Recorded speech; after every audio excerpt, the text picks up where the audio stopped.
보도록 하겠습니다. 살아계신 하나님의 말씀은 신약성경 고린도후서 12장 7절에서 10절까지 말씀입니다. 7절 말씀부터 보고 10절은 같이 읽습니다. 여러 계시를 받은 것이 지극히 크므로 너무 자만하지 않게 하시려고 내 육체의 가시 곧 사탄의 사자를 주셨으니 이는 나를 쳐서 너무 자만하지 않게 하려 하심이라.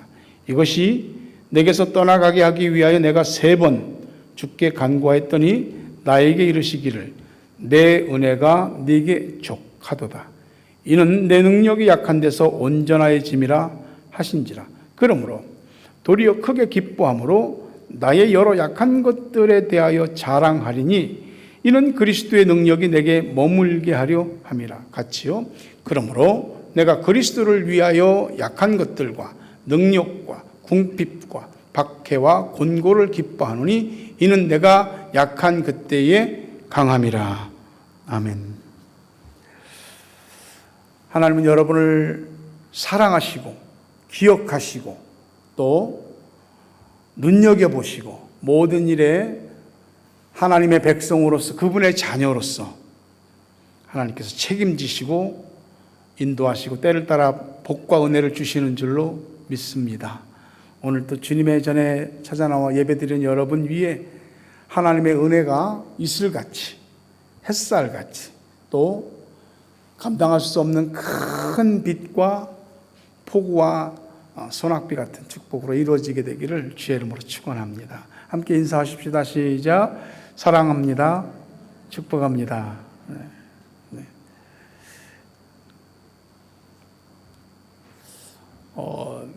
사람은 누구에게나 그 약한 부분이 있습니다. 그게 남들이 잘 몰라서 그러지 다 있습니다. 여러분 그 말 아시죠? 아킬레스건이라는 말. 그리스 신화에서 유래했는데 아킬레스가 태어났을 때 그 어머니가 애를 불사시로 만들려고 지옥의 스틱스 강에 담급니다. 물에 담그는데 발 뒤꿈치를 붙잡고 담갔습니다. 그래서 뭐 화살, 칼 이런 거 맞아도 안 죽어요. 그러다가 훗날 파리스라는 사람이 쏜 화살이 이 아킬레스의 그 발뒤꿈치 거기를 딱 관통하면서 아킬레스가 치명상을 입고 죽게 됩니다. 그 이후로 이 아킬레스건이라는 말은 흔히 사람들한테 약점 또 약함 이런 것을 뜻하는 의미로 사용되어집니다. 약함이나 약점이 없는 사람이 없습니다. 태생적으로 그런 게 있을 수도 있고요. 어떤 집안의 가정적 배경이 큰 약점이 될 수도 있고요. 또는 자기가 가지고 있는 선천적인 기질이나 성격 또는 후천적인 어떤 요인 그리고 건강, 부모, 자식, 형제, 자매, 남편, 아내 이 모든 일들이 다 약점이 될 수도 약함이 될 수도 있습니다. 약하게 태어난 사람도 있지만 살다가 병을 얻거나 어떤 사고로 이 장애를 입은 사람들은 그것도 큰 약함이잖아요. 이 약함이라고 하는 것은 우리를 위축되게 하고 어깨를 못 펴게 하기도 합니다. 자신감이 떨어지게도 합니다. 그래서 우리를 현실적에서 패자가 되게 하기도 하고 내면적으로 패자가 되게 하기도 합니다. 근데 이 자신의 이 약함, 약점 이런 부분들을 누군가한테 솔직히 말한다는 건 쉬운 일이 아닙니다. 어렵더라고요. 친한 친구끼리도 내가 내 부족함과 약점을 얘기했었는데 걔가 장난으로 야, 너 그거 너 말하기만 해봐. 누구한테도 말하고 싶지 않고 보여주고 싶지 않은 부분들이 있는 겁니다. 그래서 이것 때문에 내가 다른 사람들과 함께 있는 데 있어서 혹시 위축받을까 봐, 그들이 나를 깔보거나 무시할까 봐,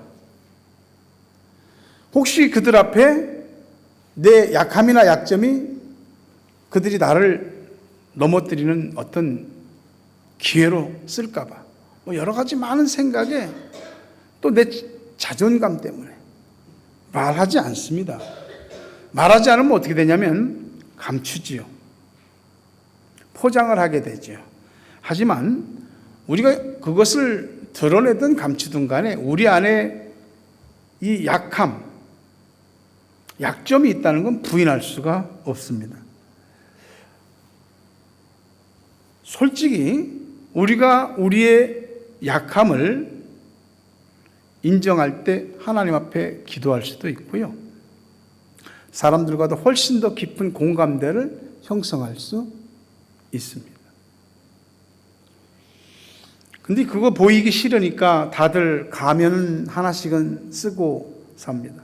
근데 언젠가 이 가면이라는 게 내 실수든 또 타의에 의해서든 벗겨지게 됩니다. 진실함이라고 하는 것을 우리가 당당하게 내세울 수 있다면 좋지만 사실 쉽지 않습니다. 특히 자신을 완벽하게 관리하려고 하는 사람들은 특히나 남에게 어떤 것들을 보여주지 않으려고 합니다. 자신의 약함들을. 그들은 훨씬 더 몇 겹의 가면을 덧대어 쓰고 살거든요. 근데 그게 고통이 있거든요. 자신의 마음을 짓누르는 이 프레스가 있어요. 그래서 그게 마음의 중압감이 되기도 하고 병이 되기도 하고 나중에는 어떤 잘못된 방향으로 폭발하기도 합니다.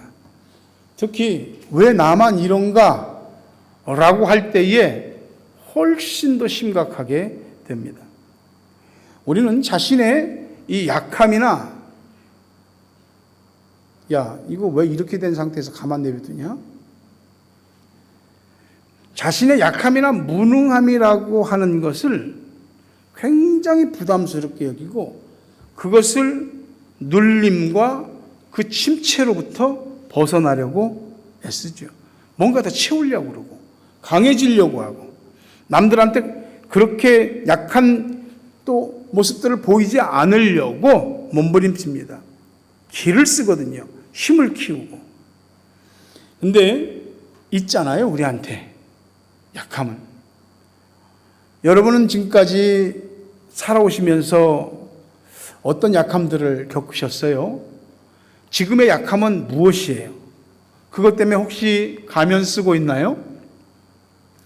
우리가 경험하는 인생의 공허함이나 허탈감, 영적 침체나 이런 것들은 대부분 자신의 현실을 그대로 인정하지 않으려는 것 때문에 생기는 겁니다. 그거 피하고 싶거든요. 돌아가고 싶거든요. 그러다가 내 스스로 덫에 걸리고 늪에 빠집니다. 이 연약함이라고 하는 것은 그게 뭐가 됐든지 간에 나만 아니고 다른 사람들도 다 있습니다. 다 연약한 존재예요. 그 사실을 우리가 인정하고 깨닫게 되는 것만으로도 치유가 시작됩니다. 나한테만 문제가 있다고, 왜 나만 이러냐고, 왜 우리 집만 이러냐고, 라고, 내 인생만 왜 이러냐고 라고 할 때에 그것은 나를 더욱더 압박하게 됩니다. 상처와 고통이 갈수록 깊어지죠. 심리학자들이 하는 말 가운데 If you do not expression in the feelings will fall into depression. 표현하지 않으면 침체에 빠지게 된다. 물론 사람이 속 깊이가 없이 다 막 말하는 그것도 가벼움이겠지만은 우리는 우리 속에 있는 어떤 것들을 표현하지 않음으로 인해서 그것이 우리를 옥죄이고 우리를 침체에 빠뜨립니다. 오늘 고린도 후서 12장의 이 말씀은 사도 바울이 고린도 교회에 쓴 글입니다. 그는 강한 사람입니다. 많은 하나님의 은사를 받았고 큰 능력의 종이었습니다. 손을 대고 기도하면 병든 자들이 낫고 오직하면 바울이 설교할 때에 설교가 좀 길어지니까 2층에서 졸다가 떨어져 죽은 유두고라고 하는 청년이 바울이 그를 다시 살리는 역사가 있습니다. 그래서 바울의 손수건에라도 손 담아보려고 사람들이 막 그랬단 말이에요. 그런 바울도 연약함이 있었습니다. 바울은 자신의 연약함을 감추지 않고 솔직하게 고백했습니다. 이것이 너무 고마운 게 뭐냐면은 바울이 이런 자신의 모든 것을 성경에 이렇게 기록해서 우리에게 전달된 것이 얼마나 큰 위로가 되는지 몰라요. 치유의 첫걸음은 깨달음에서 시작됩니다. 나만 문제가 있고 나만 약함이 있는 게 아니라 누구나 다 있습니다. 그것을 깨달을 때 단편적인 상대적 안도감이 아니라 내 문제나 내 약함에서 진짜 자유로움을 느낄 수 있습니다. 고린도후서 전서 2장 3절에 내가 너희 가운데 거할 때 약하고 두려워하고 심히 떨었다. 그렇게 강한 사람이, 그렇게 큰 능력의 사람이 두려워하고 떨었다고? 진짜 그 사람은 담대해서 아무런 문제도 없을 것 같은데 뭐든지 그냥 팍팍 밀고 나가고 막히는 거 있으면 다 뚫어버릴 것 같은데 바울이 두려워하고 떨었다고? 하나님이 왜 사랑하는 종들에게 이런 약함을, 왜 이런 병을, 왜 이런 문제를, 왜 이런 인생의 치명적인 고통거리들을 허용하시는 것일까? 겸손해지게 하시려고, 더 깊어지게 하시려고, 나아가서 하나님의 뜻을 이해하고 진정한 하나님의 일을 감당할 수 있는 사람이 되게 하시려고 그럽니다. 바울이 고통받았던 육체의 가시는 눈 안질이었다고, 또는 어떤 분은 간질이었다고 말하기도 합니다. 존 비비어라고 하는 분이 쓴 친밀감이라는 책에 보면 그분은 이렇게 해석을 했어요. 바울의 고통받는 육체의 가시는 단순한 질병을 넘어 아담의 죄 이후 인간 안에 내재한 무능력이다. 그렇게 많은 능력을 주셨는데 또 이런 치명적인 육체의 병을 하나님이 허락하셨다? 여기서 약한 것들이라고 표현된 에스테네이아라고 하는 이 헬라어 말이 신약 성경에 12번 기록되었는데 존 비비어가 말하기를 우리 힘으로는 어찌할 수 없는 무능력, 그걸 에스테네이아라고 표현한다 이 말이죠. 바울은 자신의 육체의 가시로 고통받았는데요, 너무 힘들었어요. 근데 이게 그냥 병이 아니라 사탄이 나를 방문해서 내게 가시로 준 것이라는 것을 알게 된 거예요. 어떤 병은 말이죠, 진짜 뭐 환경적 요건이나 육체가 약해서 병이 걸리기도 하지만 욥이 그랬듯이 또 바울이 그랬듯이 어떤 병은 사탄이 우리를 방문해서 가져다 주는 병들이 있습니다. 바울이 그걸 알았어요. 그래서 하나님께 간절히 3번이나 기도했죠. 고쳐주십시오. 하나님의 일을 더 잘할 수 있도록, 더 힘있게 할 수 있도록 고쳐주십시오. 간절히 기도했습니다. 3번 그렇게 기도했다는 것은 하나님 앞에 3번 작정 기간을 두고 기도했다는 얘기입니다. 그때 바울이 깨달은 게 뭐냐면 하나님이 안 고쳐주니까 내가 약할 때 강해진다. 내가 약할 그때 나의 약함이 나를 온전하게 하기 위함이다 라고 하는 것을 깨닫습니다. 나를 너무나 힘들게 했던 육체의 가시가 하나님의 능력이 내게 임하는 통로라고 하는 것을 깨닫게 된 겁니다. 고린도후서 12장 7절에 여러 계시를 받은 것이 지극히 크므로 너무 자만하지 않게 하시려고, 야, 니 떨어져. 한 사람이 앞으로 와. 옆에서 잘 서로 보자라고 그랬더니 어떻게 수다를 떠는가 그냥.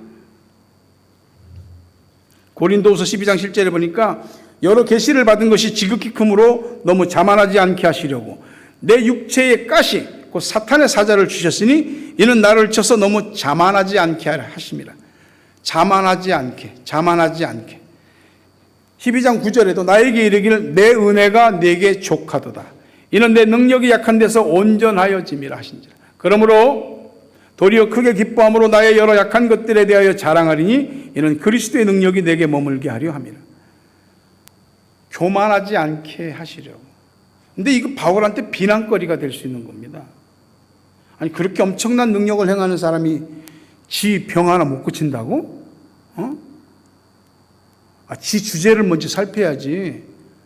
남이 어쩌고저쩌고 할 게 아니고 자기나 먼저 고치라고 그래. 이런 비난거리가 될 수 있는 겁니다. 근데 바울이 그렇게 된 데는 하나님이 야, 너 이미 은혜 충분히 받았어. 너 교만하지 않게 하려고. 계속해서 반복해서 하는 말이에요. 교만하지 않게 하려고. 육체적인 것이든 물질적인 것이든 영적인 것이든 뭐가 됐든 남보다 많이 가지게 되면 교만해지기 쉽습니다. 교만이 얼마나 위험하냐면 하나님과 끝장이거든. 하나님은 겸손하게 하셔서 함께 가고 싶으신 겁니다. 그걸 깨달으라는 거예요. 내가 약해야 그리스도의 능력이 나한테 계속해서 머물게 되는 거예요. 그래서 나의 약함을 자랑한다고 하는 거죠.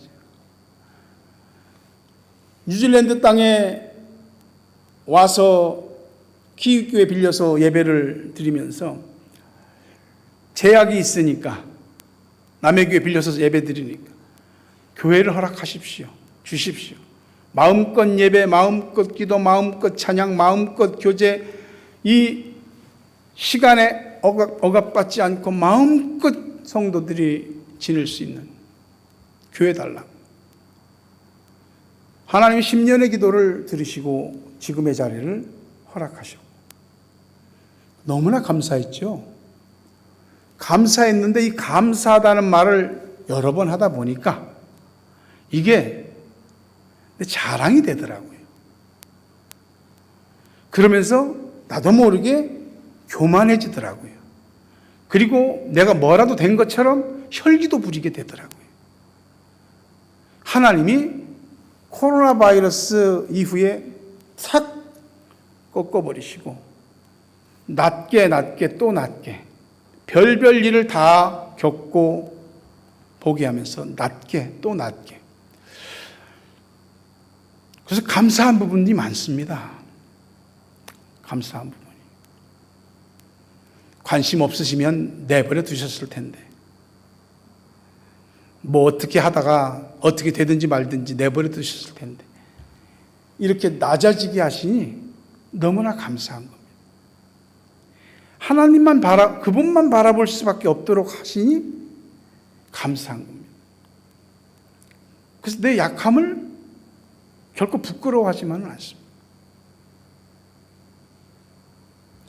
우리가 자신의 인생에서 그토록 없애달라고 풀어달라고 해결해달라고 하나님께 기도하고 매달릴 수밖에 없는 그 약함이, 그 무능함이 사실은 하나님을 의지할 수밖에 없는 그런 길로 이끌어간다는 역설을 저도 여러분도 다 깨달을 수 있게 되기를 간절히 바랍니다. 약함과 무능함을 통해서 우리가 오히려 온전해지고 강해집니다. 우리의 약함은 낙심과 절망의 통로가 아니라 하나님이 나를 방문하시고 하나님의 능력이 내게 임하는 통로임을 믿으시기를 바랍니다. 우리가 인생을 힘있게 살지 못하는 이유, 하나님의 일을 감당하지 못하는 이유는 연약함 때문이 아닙니다. 오히려 우리 힘이 너무 강해서 그래요. 기도하지 않아도 될 만큼 우리 힘이 강한 게 문제예요. 하나님께 엎드리지 않아도 될 만큼 너무 많이 알고 자신 있는 것이 문제입니다. 내 힘으로만 해결하려고 하면 하나님의 능력은 침묵하십니다. 요한복음 15장 5절에 나는 포도나무여 너희는 가지라. 그가 내 안에 내가 그 안에 거하면 사람이 열매를 많이 맺나니 나를 떠나서는 너희가 아무것도 할 수 없습니다. 다른 것은 없고 주님과의 관계만 말씀하시는 겁니다. 주님이 포도나무고 우리는 가지라고. 가장 중요한 것은 어떻든지 간에 주님께 붙어 있어야 된다는 거예요. 그것이 우리가 살 수 있는 길이고 열매를 맺는 길입니다. 하나님은 아브라함을 갈대아 우물에서 불러내서 내가 너의 후손을 하늘의 별과 같이 많게 하겠다. 하셨어요. 그가 길을 떠나서 결국 75세가 될 때 하란에 머물렀다가 75세에 다시 하란에서 출발하여 가나안 땅으로 갔습니다. 그의 나이가 하나님의 부르심을 받고 10여 년이 지났을 때 86세입니다. 자식이 없는 거예요. 이게 뭐지? 약속하셨으면 뭔가 좀 진행 상황들이 좀 있어야 되는 거 아니야? 자식이 없는 거예요.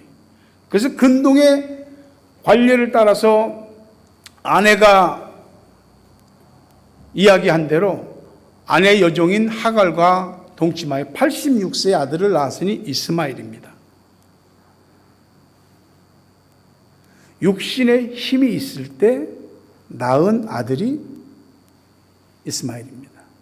근데 육신의 힘이 다 떨어졌습니다. 100세가 됩니다. 그 약함에 뭘 할 수 있겠니? 그러나 하나님의 약속을 믿었고요. 육신의 힘이 다 떨어졌을 때 낳은 아들이 이삭입니다. 육체의 힘으로 낳은 아들은 이스마엘이고, 하나님의 약속을 믿고 완전히 연약해졌을 때 하나님의 능력으로 낳은 아들이 이삭입니다. 역설이지요. 내가 무능할 때, 내가 힘이 없을 때 하나님의 능력이 임하고 은혜가 임합니다. 이것을 믿을 수 있기를 주의 이름으로 축원합니다. 바울이요, 복음을 전하다 감옥에 갇혔습니다.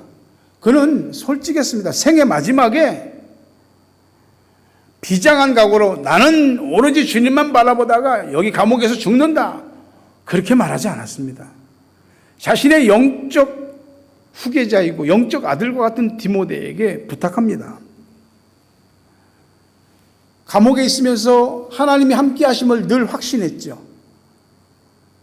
그 차디찬 지하 감옥에서 발목에 착고를 채우고 사람이 그리웠어요. 사람들이 보고 싶었어요. 그들의 따뜻한 사랑이 필요했어요. 디모데한테 가서 곧 겨울이 다가오니 겉옷 좀 가져다 다오. 그리고 내가 여기서 말씀을 볼 수 있도록 이렇게 적은 성경책이 있거든요. 옛날에 책들은 두껍죠. 지금처럼 제지 기술이 좋은 게 아니니까 책 좀 갖다 다오. 솔직함이죠. 외로움, 힘듦, 고통, 아픔, 이런 감정들을 너무 철저하게 숨기는 거예요, 우리는. 아니요. 속이 썩어 문드러지면서도 자신의 모든 감정을 다 숨기는 것은, 그거는 겸손도 미덕도 아닙니다. 결국은 속이 썩어 들어가고 자기를 원망하고 남을 원망하고 탓하고 그러게 됩니다. 어느 정도는 하나님을 믿는 사람도 자신의 인간적 솔직함을 다 말해야 합니다. 그런 걸 말하면은 아이고 신령하지 않다느니, 너무 인간적이다느니. 아니요. 우리 다 사람이에요. 우리 연약한 인간이에요. 사도행전 20장 36, 38절 보니까 이 말을 한 후 무릎을 꿇고 그 모든 사람들과 함께 기도하니 다 크게 울며 바울의 목을 안고 입을 맞추고 다시 그 얼굴을 보지 못하리라 한 말로 말미암아 더욱 근심하고 배에까지 그를 전송하니라. 바울은 순교의 각오로 길을 떠납니다. 바울이 사랑했던 교인들, 에베소 교회 교인들, 바울은 지금 에베소를 떠나 예루살렘으로 올라가면 자기가 붙잡혀서 결국은 죽게 될 것을 알고 있어. 어떻게 알고 있었느냐? 성령께서 다 알려주셨어요. 너는 가면 붙잡히고 고난받고 죽임을 당하게 될 것이다. 알면서도 가는 거예요. 그러니 바울을 보내는 교인들의 마음이 너무나 아픈 겁니다. 에베소 교회 교인들이 어떤 사람이냐면, 바울이 눈 때문에 너무 고통을 받으니까 자신의 눈이라도 빼서 바울에게 줄 정도로 바울을 사랑한 사람들, 그렇게 고백한 사람들이, 그들과 헤어져서 다시는 이제 못 보는 거죠. 이 땅에서는. 그걸 바울은 알고 있는 거예요. 그래서 울며 통곡하며 서로 목을 어긋맞겨 안았습니다. 여러분, 믿음 있고 신령하고 하나님으로 충만하면 눈물 같은 건 없는 겁니까? 오히려 눈물 없는 게 더 은혜가 없는 것 같아요. 씨앗은 습기가 없으면 자라지 못하고 땅속에서 말라 죽습니다. 우리 영혼의 습기가 눈물이에요, 눈물. 눈물 흘리는 것이 솔직하게 울어야 될 때는 울어도 됩니다. 믿는 사람들이, 믿는 가족이 죽으면 천국 가니까 슬피 울지 말라고. 이 땅에서는 이제 못 보는데 어떻게 눈물이 안 나? 운다고 그걸 비난할 수 있습니까? 눈물 흘릴 때는 막 흘려야죠. 예수님도 자신을 솔직하게 표현하셨어요. 가까이 지내던 나사로가 죽었을 때 그 무덤 앞에서 눈물을 흘리셨어요. 요한복음 11장 35절에 예수께서 눈물을 흘리시더라. 십자가를 앞에 두고 겟세마네 동산에서는 깊은 고민과 내적 고통에 힘들어하셨습니다. 제자들이 곧 얼마 안 있으면 다 배신할 제자들이, 그게 뭐라고, 그 사람들이 좀 곁에 있어 주기를, 함께 기도해 주기를 원하셨고, 십자가가 그냥 지나갔으면 하는 그런 기도를 드리셨습니다.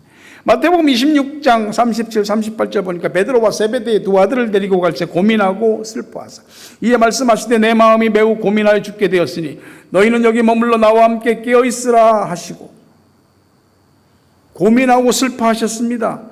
마음이 내가 지금 죽게 생겼다. 뭐 예수님이 돼갖고 어떤 소리예요? 예수님도 이렇게 솔직하셨어요. 너무 감추려고 하지 않아도 됩니다. 주께서 귀하게 쓰신 사람들은 완벽하고 전혀 약점이 없는 그런 사람들이 아니었습니다. 오히려 연약하고 무능한 사람들이 많았고, 그들이 그것을 주님 앞에 고백했을 때 그 연약함과 무능함이 오히려 주께 쓰임받는 통로가 되었고 하나님의 능력이 나타나는 그런 도구가 되었습니다. 중국 선교에 평생을 헌신했고 중국 내지 선교를 설립했던, 오늘날 그 선교사들을 유명한 OMF입니다. OMF 선교회 전신이죠. 중국 내지 선교회가. 그 허드슨 테일러가 하나님을 의지할 만큼 충분히 연약한 자를 사용하신다. 하나님을 의지할 만큼, 그분만 의지할 만큼 연약한 자를 사용하십니다. 솔직히 얘기해서 우리가 자기 건더기가 조금만 있어도 그거 붙잡아요. 그거 의지하거든요. 성경에 큰 하나님의 종들, 모세 같은 사람들은 약함이 없었나요?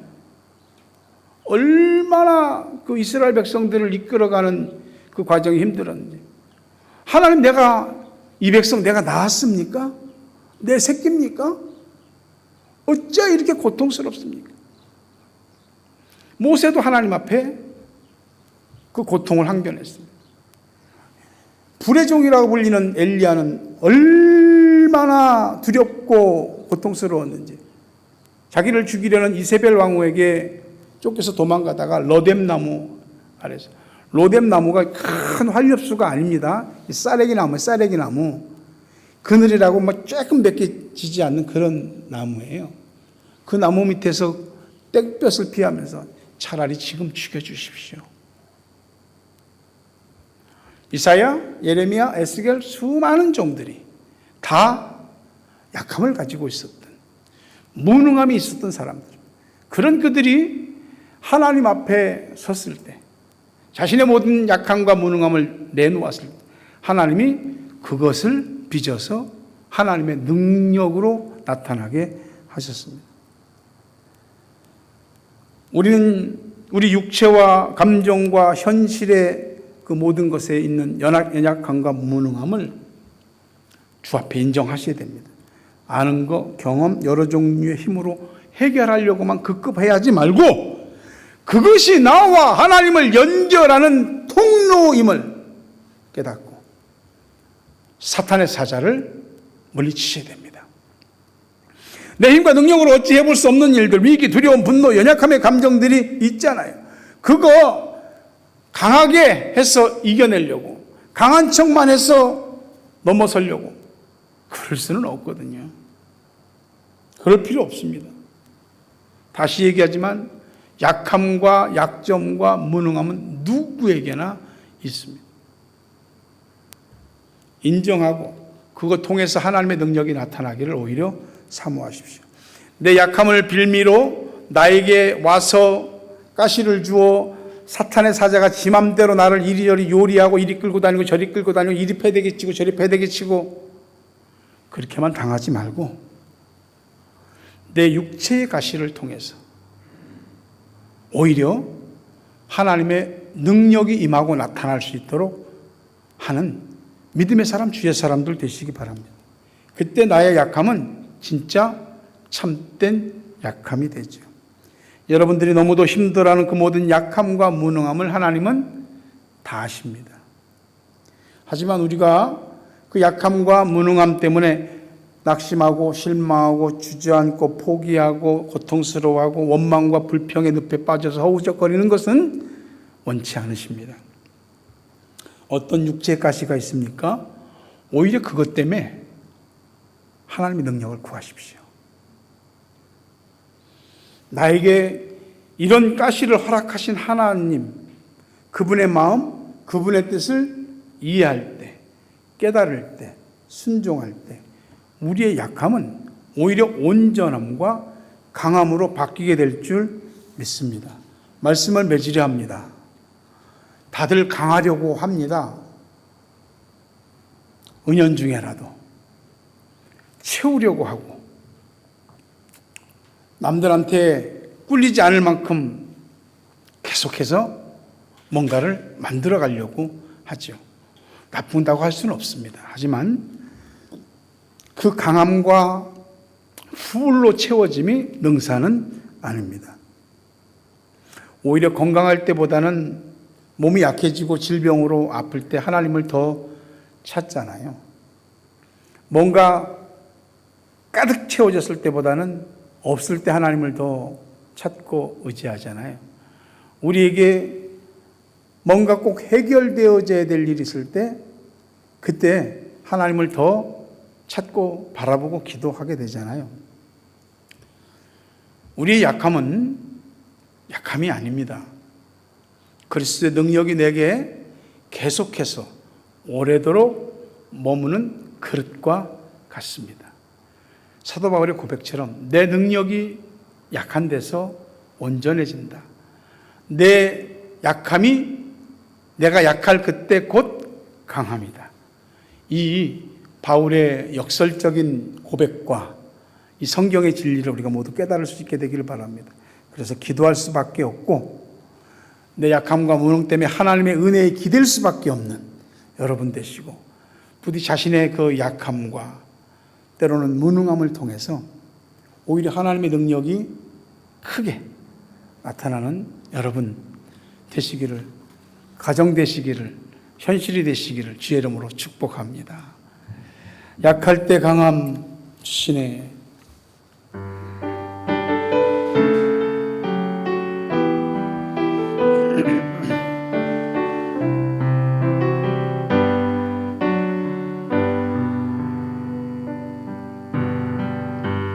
약할 때 강함 되시네.